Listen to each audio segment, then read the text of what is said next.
तो मैं कह रहा था कि भोपाल और इंदौर के बीच में एक इंटरसिटी एक्सप्रेस ट्रेन चलती है।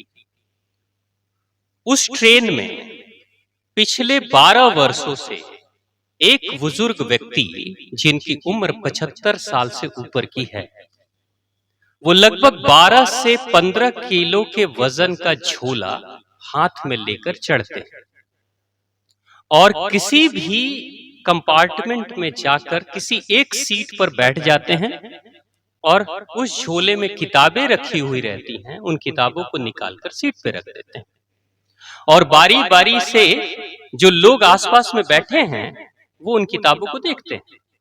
और वो किताबें कैसे होती हैं? वो सारी किताबें गीता प्रेस की धार्मिक किताबें होती हैं।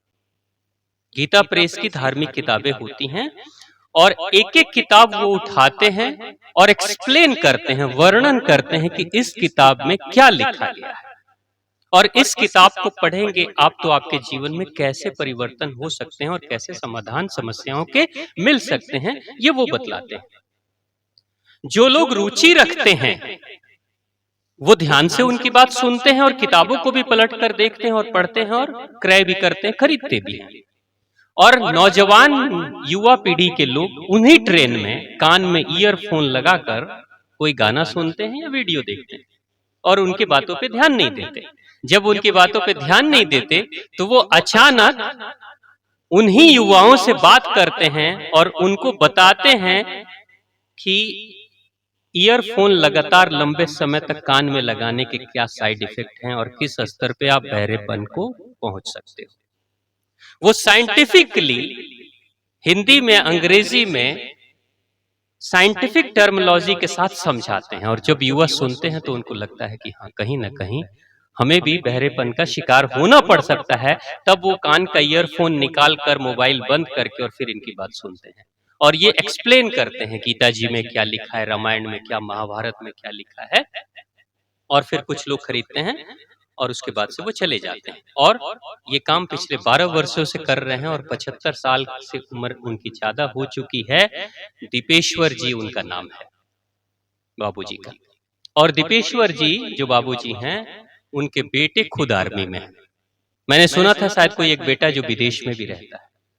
यानी बहुत अच्छे परिवार से, संपन्न परिवार से हैं और जितनी भी किताबें वो लेते हैं, बेचते हैं, किताबों को बेचने का मकसद पैसा कमाना नहीं है, सिर्फ हमारे युवा पीढ़ी और हमारे आने वाली जनरेशन धर्म से जुड़े, धर्म ग्रंथों से जुड़े, ये उन्होंने एक माध्यम बनाया है और उस माध्यम का इस्तेमाल करके आज पिछले 12 वर्षों से उन्होंने लगभग 1 करोड़ गीता प्रेस की किताबें बेचती हैं, एक अकेला व्यक्ति।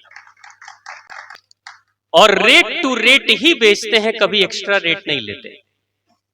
कार्य क्या है, क्यों ऐसा कर रहे हैं? जब उनसे पत्रकारों ने पूछा तो उन्होंने कहा कि समाज से तो बहुत कुछ लिया मैंने, प्रकृति से तो बहुत कुछ लिया मैंने, लेकिन जो धर्म, अर्थ, काम और मोक्ष जो हमारे प्रभारी जी कह रहे थे, ये जो हमारे सनातन धर्म में है, मोक्ष के लिए मैं क्या कर रहा हूं? मोक्ष का मतलब है कि जो कर्ज चढ़ा है उस कर्ज को वापस करो तभी मुक्ति मिलेगी, नहीं तो मुक्ति कैसे मिलेगी? और वो कर्ज किसका है? समाज का है। समाज से विद्या ली, समाज से समस्याओं का मार्गदर्शन लिया, समाज से मदद ली, लेकिन अब जब मैं उस स्तर पे हूं जो वानप्रस्थ आश्रम में या संन्यास्त आश्रम में हूं, तो समाज को वापस क्या कर रहा हूं? क्या समाज को बिगड़ जाते हुए देखते हुए चले जाऊंगा या समाज को अपने स्तर से कुछ बेहतर करके जाऊंगा? घर में रोटी की कमी नहीं है, न घर की कमी, न वस्त्र की कमी, न बैंक बैलेंस की कमी, लेकिन बस समाज का फर्ज है। तो पिछले 12 वर्षों से वो साधना कर रहे हैं एक साधक की तरह। तो आप देखिए कि हर व्यक्ति अपने अपने स्तर पे चाहे तो इस समाज को बहुत कुछ दे सकता है, लेकिन कामना अंदर होगी तब। अब 3 स्तर पे तो हम रह रहे हैं। अब अगर आप देखें आज के वर्तमान पीढ़ी में, तो शिक्षा से ब्रह्मचर्य तो गायब हो गया, शिक्षा से ब्रह्मचर्य गायब है।